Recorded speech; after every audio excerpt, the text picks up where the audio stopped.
Have you studied psychology ever? Probably not as much as you have. You. Okay. If you wanted to stop, how come you didn't leave? That's hilarious. This is Brandy Phillips. She stands accused of stabbing her boyfriend, Kenneth Stewart, straight through the heart inside a dark Texas homeless encampment. As Kenneth ran through the camp bleeding to death, Brandy's reaction was chillingly calm. Without a shred of remorse, she immediately began pushing a cold calculation, framing the brutal murder as nothing more than self-defense. So you have a man that big coming at you that just hit you. You can't have the sort of mindset that you're saying, I'm not going to stab him somewhere that's going to kill him, but then say it was instinctive. You can have the mindset where you're not going to shoot somebody where it's going to kill him, but you shoot him in the kneecap and disable him.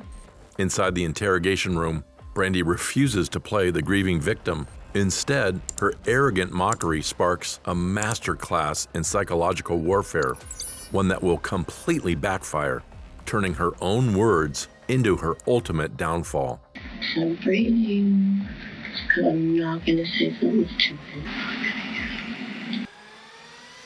In October 2017, Fort Worth police were called to a homeless encampment late at night after reports of a man screaming for help. When officers arrived, they found Kenneth Stewart, 35, lying on the ground with a stab wound to his chest. He was pronounced dead at the scene. Camp residents told police that Kenneth had been arguing with his girlfriend, Brandy Phillips, earlier that night. The argument escalated, and witnesses later saw Kenneth running through the camp, bleeding and crying out for help. Shortly after, Brandy was seen walking through the area, telling others that Kenneth was fine and just asleep, causing some people to hesitate before intervening. Police located Brandy just a short distance from the camp. She had blood on her hands and clothing and was taken to the police station for questioning. At that time, she was not under arrest. What began as a chaotic disturbance at a homeless camp quickly became a homicide investigation, with Brandy's version of events at the center of the case. All right, this is what I need, okay? I need you to wake up for me for about 10 minutes. Give me a good story about what happened so I know everything that occurred out there, okay? I'm not going to ask you any more questions. What I'm going to ask you right now is just to tell me what happened out there, okay? And then I'll probably come back with some questions to kind of fill in the blanks. But I need you to do me a favor. I need you to wake up. I need you to be real alert when you're telling me this. Because, Brandy, this is the part that's the important part, right? I need to know what happened out there. You're the only person who can tell me what happened out there, okay? And so I got to get your side of things so I can make sense of what I'm looking at out there. Okay, so can you wake up and kind of sit up and tell me what occurred? I don't remember details. I know we were fighting. Okay, well, there's got to be a reason why this happened last night, okay? And if you have a side of why you may have done something, now's the time to tell me. Tired of being yelled at. Tired of being yelled at? Okay, I understand that. Tired of being bullied. Okay. Well, tell me about that so I can understand and I can put myself in your shoes about what you're talking about. Sounds like he yelled at you a lot. Is that what you're saying? Okay, he bullied you. Okay. Can you do me a favor? Can you isolate this to this particular night? What actually happened last night or this night a few hours ago? Oh, I'm sure I did or said something. Hurt his feelings or no. Okay. I don't quite remember what set it up. Well, let's start this. This might be able to help you. Where were you when everything happened? At camp. Is this the camp that you stay in? Okay, is this the camp where you sleep at night? Mm-hmm. Okay, wake up for me. Wake up for me, because we got to get this done. Do you and we're talking about Kenneth, right? Yes. Okay, what's Kenneth's last name? Stewart. Okay.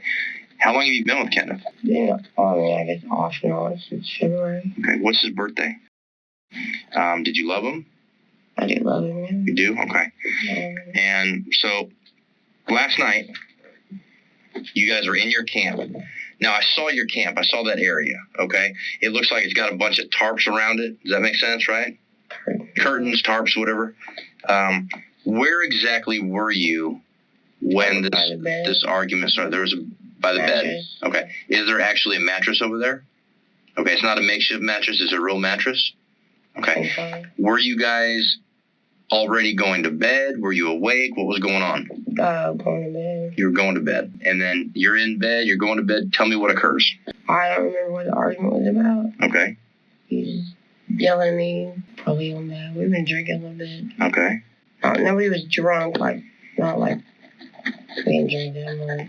Okay. Like there was a bottle, but I mean, that was between 3 or 4 hours between several people. So Okay. Nobody was like pissed. So you didn't feel like you were overly intoxicated or anything like that? Probably more so than normal. Okay. But not like. How many drinks do you think you had? I can't say. Okay. What kind of alcohol are we talking about? Rum. Rum. Okay. So go ahead. You guys had been drinking. You guys were going to bed. You're not sure what the argument was about, but you're arguing. Go ahead. Oh, I'm sure it was something. Okay. I'm sure it was. Something. And then what happens? I don't hit me one time. Okay. I may have slapped him. I don't think. I really just maybe. Okay. Then what happened? I don't hit me again, and I had my. Okay. I know. Yeah. Okay. I'm done. One time? Okay. It wasn't like. Brandy and Kenneth's relationship was shaped by instability long before that night. They were living on the margins, inside a homeless encampment where privacy barely existed and conflict had no place to cool down. Arguments were not moments, they were environments. In that environment, tension never truly ended. It simply carried over from one moment to the next. When Brandy begins speaking, she does so with control, not emotion. Her tone is measured, almost detached. What she reveals becomes a chilling pattern throughout the interrogation, not simply because of what she says, but because of how calmly she says it. What knife, or what hand did you have the knife in? I'm going to assume right hand. Okay. Well, I don't want you to assume. I want you to try to go off of memory. What you remember? You remember having it in your right hand? I never have a knife in my left hand. You would never have a knife in your left hand? Can you show me how you stabbed him? I don't remember. Okay. Do you remember if it was like this? Do you remember if it was like this? Do you remember if it was like this? Do you remember if it was like this? I want to say it's not. I can't promise that. Okay. Let me ask you just in flat, just a flat question. Why did you stab him? I didn't want to hurt me again. Okay. By hurting you again, you're talking about him slapping you twice. Is that correct? That, and it scared me there would be more. Okay. So you were scared that he might do it in the future. Is that correct? Okay. Or at that point in time, yeah. Yeah. So, but this particular night, he slaps you twice. You said one was not as hard as the other. The first one wasn't that hard, and the second one was hard enough to kind of ring your bell. Is that correct? I didn't ring my bell. Are you kidding me? My head spun around, and I was like... No, that's what I'm asking. I want I you. almost fell on my... I want you to describe it, okay? Has he ever hit you before? There's been constant yelling, raiding. He has sabotaged my vehicle, spray painted my windshield. He has burned all my clothes, tried to set my camp on fire. And then just threats and scare tactics. My children and I are lucky that we survived my ex-husband.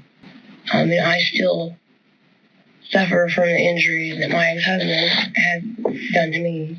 Can I say There aren't something? words for that kind of No, I understand. horror. Can I say something to you though? And I want you to tell me if you think this makes sense, okay? It sounds like Kenneth. He's kind of a bully. He's kind of a bully. Sounds like he did a lot of mean stuff. It sounds like he could be at times. Is that correct? Well, yeah, I'm sure you can be a too. Hell, I can be a lot. I'm just saying, I'm trying to figure out how he was acting towards you. But it sounds like he was being a jerk. Sounds like he did a lot of stuff. But for the most part, when I asked you if he's ever assaulted you before, you talked about these other things. And that's how I know most likely he had never assaulted you before. Doesn't mean you don't have a past that you have to reflect on, right? And it sounds like you had a very abusive past. Is that correct? Okay. But the reason we're talking to you is because we need to make sure we understand kind of what's going on inside your head, okay? Because we are trying to make sure that things like this, if they can be avoided, we try to make them so that they're avoidable, okay? Now, let me ask you this. Do you think it's fair for Kenneth to be stabbed because of you getting beat up in the past from somebody else? I don't believe that to be the case. Okay. And I'm not saying what's in your head. That when he creates himself to be a threat, Mm-hmm. he forces himself on somebody as a threat. One should expect to be treated as such. Okay. This is when Brandy introduces domestic abuse into the story. She speaks about fear learned over time, about patterns of behavior she says she recognized in Kenneth. Abuse becomes the lens through which she wants everything viewed. It is a powerful narrative and a dangerous one. The implication is clear. What happened that night was not an isolated incident, but an unavoidable result of a violent relationship. The detectives listen carefully, aware that this framing can explain fear, but it cannot automatically justify the actions that followed. I want to ask you again, and I want you to be honest with me, and I already know the answer to this, okay? Because believe it or not, we do know how to talk to people, okay? Prior to tonight, has he ever assaulted you, ever? No. It's come really close. Okay. And I'm not saying that's not important. I see the signs. Okay. I knew that it was coming soon. Okay, I understand that. And Brandy, listen, your experience is important. You can say you understand that, but to live in that moment and to be in that place, you will never understand that. Let me rephrase that. I don't mean I understand how you are going through it and stuff like that. I mean, I can understand the situation we're talking about more now, okay? I can understand that you were taking... You've seen this a lot. Yeah, we have. Yeah, and I think I can understand that you were taking experiences you had from past relationships, and you're trying to notice the signs. My husband almost killed me. Okay. When another man is going to come at me, he's already hit me twice. Yeah, I'm going to protect myself. I watch this man every time. A guy looks at me funny and is fucking beating the crap out of him. And I know what he can do. That's all a part of this, okay? But one of the things I need to do is I need to understand everything that was going through your head before you decided to stab him. You know what? It wasn't like a decided to stab him kind of thing. It was that he's coming at me again kind of thing. And it's more of a self-protection kind of thing. How close was he to you when he slapped you the first time? Right. Did he slap you with his right hand or left hand? I believe it was his left hand. Okay. Where were you slapped? Point on your face. Okay. So you were slapped on the right side of your face. Sure, I didn't leave a mark because that's what happened. Wait, well, let me see. It has nothing to do with your luck. You're saying he slapped you on the right side of your face the first time, is that correct? And that was the one that wasn't as hard? Yeah. And then the second one was where? On this side. Was that with the other hand or was that with the same left hand? That was with his right hand. Is he right-handed or left-handed? Honestly, I've never watched Kenneth write anything, so I couldn't tell you. Okay. How much harder was the second slap than the first slap? A lot harder. Why did he slap you harder the second time than he did the first time? You have to ask Kenneth. Okay. Where did your slap on him fall in the sequence of those two slaps? In the middle. In the middle. So he slaps you with his left hand. You slap him with your left or right hand? Probably right. Probably right. And did you slap him in the face?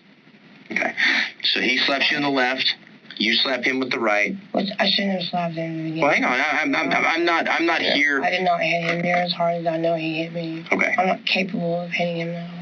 I'm trying to just get the facts. That's with my right. I'm not talking about right or wrong right now. I'm talking about the facts, okay? He slaps you with his left hand. Then you slap him with your right hand. Then he slaps you back with his right hand. Is that correct?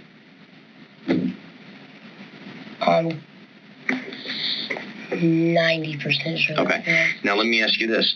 Did those things happen pretty much back to back to back? Not back to back to back. Okay. No. Tell me the time frame between the first and second slap, meaning his first slap on you and your first slap on him. I want to say 3 hours because it seemed how long, but I know it wasn't. It was probably more like 2 minutes, 3 minutes maybe. Okay. Like 5 max. And so you're saying 3 hours, meaning it just seemed like a lot longer. Well, yeah. But realistically, it was a few minutes. It was just a few minutes. Okay. And so just so we're on the same page. Keep in mind, I had been doing that. I understand. That is the reason why we do it this way. So I'm trying to help you remember things that happened. But to be clear, it didn't happen like this. He didn't go boom and then you slapped him right back, right? Okay. He slapped you. What exactly did you do after the first time he slapped you with his left hand? Kept grabbing like a... So you guys kept arguing. It continued. Did you continue to drink after that first slap? No. No alcohol. Drinking was done. We haven't been drinking for a minute. Huh? We hadn't been drinking for a minute. Okay. So he slaps you. About 2 or 3 minutes later, you slap him. Now, why did you slap him? He was in my face, yelling at me, and I was angry. How long after that slap that you slapped him did he slap you? After the second slap, Mm-hmm. It was all just a matter of 5 minutes. Okay. Then comes the detail the detectives were not prepared for. The knife was not already in her hand. She had to move toward it. That moment, the distance between argument and the weapon is where instinct ends and intention begins. What Brandy thought was a minor detail becomes a horrifying realization. This is the point where the interrogation quietly shifts.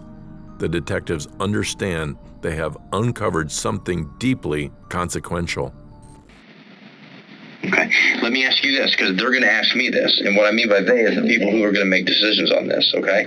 What kind of decisions, like whether or not to arrest me? Decisions on what questions I might need to ask you, like, are you ever going to do something like this again? But I got to get to that point. The first thing I need to ask you is this. Somebody going to come at me threatening my life again? Yeah, I probably will. Okay. Let me ask you this. It's my right? Did that happen? Because you hadn't said that yet. Did he threaten your life? Did he say, I'm going to kill you? Because, I mean... Well, not per se. No. Okay. Well, tell me what, if not per se, He has tell me what threatened he my said. well-being. He has threatened, several times. Okay. Tell me about that. I understand. He has threatened to, in front of several people, I'm going to burn down.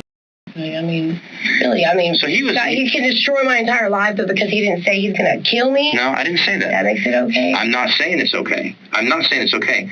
But Brandy, you have to at least give me the facts. I need to know the facts so that I can do a correct and thorough investigation here, okay? And that's all I'm asking for is the facts. I'm not saying right, wrong, or whatever. I'm asking you for the facts. And it sounds like he does a lot of damage to stuff. It sounds like he's a and he does a lot of bad stuff to you. But what I'm talking about is He hurt people, and that's what they do. Okay. Well, He's been prison. And little Kenneth just needs big Kenneth to say, I'm sorry, I love you, and give him the hug. Let me ask you this. If what he has done is slap you, then get slapped, then slap you again, what made you think if he lunged at you, he was going to do anything other than slap you again? Do you understand what PTSD is? I don't have it, but I've heard of it, and I'm familiar with some aspects of it. How does that come into play? And I'm not sure exactly which occasion, but I know that Kenneth has threatened my life before. Like I said, my children and I were lucky to make it away from my ex-husband with our lives. You have a man that big coming at you that just hits you.